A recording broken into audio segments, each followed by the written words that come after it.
Haleluya, salam jumpa kembali dengan saya di hari yang diberkati ini. Doa saya semoga kita semua sehat-sehat selalu di dalam kasih karunia Tuhan kita Yesus Kristus. Sebelum saya tanggapi sebuah komentar yang ada di kolom YouTube saya, jangan lupa like dan subscribe. Berikan komentar-komentar yang baik supaya kita sama-sama belajar untuk hormat dan kemuliaan bagi nama Tuhan. Dalam sebuah komentar ada seorang yang mantan Kristen. Dia mengatakan bahwa 10 hukum Taurat dituliskan di batu. Itu tidak bisa dipalsukan dan direkayasa. Sementara nama Yesus tidak ada dituliskan dalam batu Musa itu. Berarti Yesus itu Tuhan palsu. Saudara yang terkasih, orang-orang Kristen sudah terbiasa dihina, dicaci maki, disindir, dikata-kata kafir. Itu sudah terbiasa bagi kami, karena Yesus juga mengalami hal yang demikian. Dia adalah Tuhan dan Juru Selamat, tapi ditolak, dihina, disalibkan. Namun satu hal yang perlu kita tahu, bahwa Yesus itu datang dari sorga.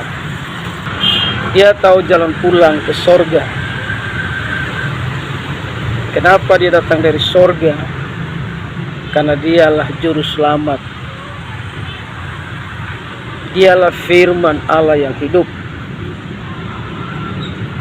Jadi yang memberikan hukum Taurat itu Bapa, Firman, dan Roh Kudus. Alkitab mengatakan Tuhan itu Esa, tapi dinyatakan dalam 3 pribadi.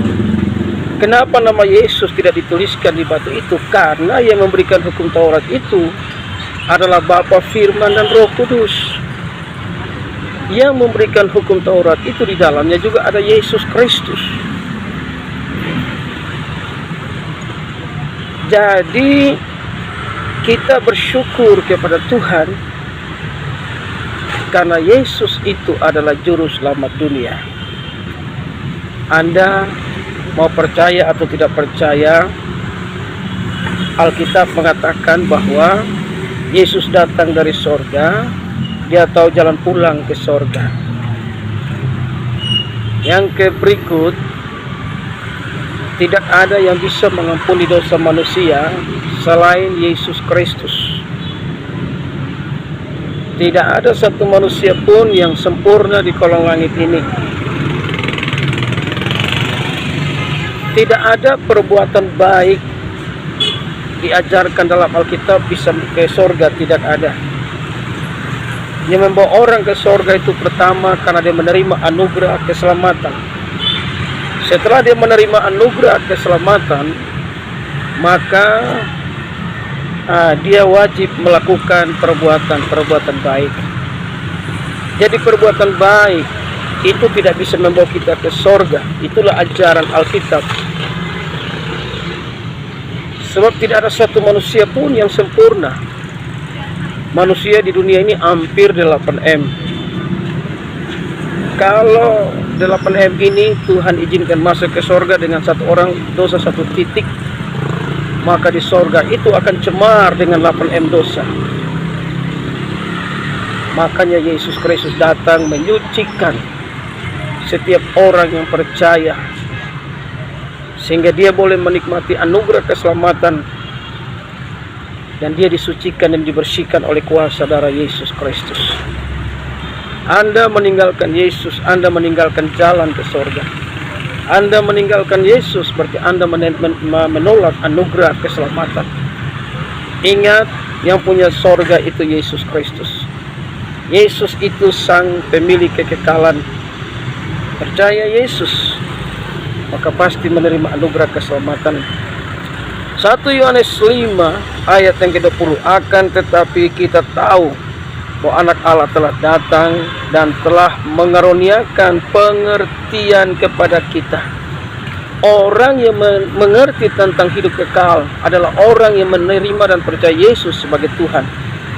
Orang yang menolak Yesus, dia tidak akan punya pengertian tentang hidup yang kekal. Makanya dalam ayat 21 Yohanes 5, akan tetapi kita tahu bahwa anak Allah telah datang dan telah mengaruniakan pengertian kepada kita, supaya kita mengenal yang benar dan kita ada di dalam yang benar. Kita mengenal yang benar dan ada di dalam yang benar. Kenapa? Karena Yesus itu adalah Allah yang benar. Kalau kita baca terus di situ dikatakan bahwa Dia di dalam anak yang benar, Yesus Kristus, dia adalah Allah yang benar dan hidup yang kekal.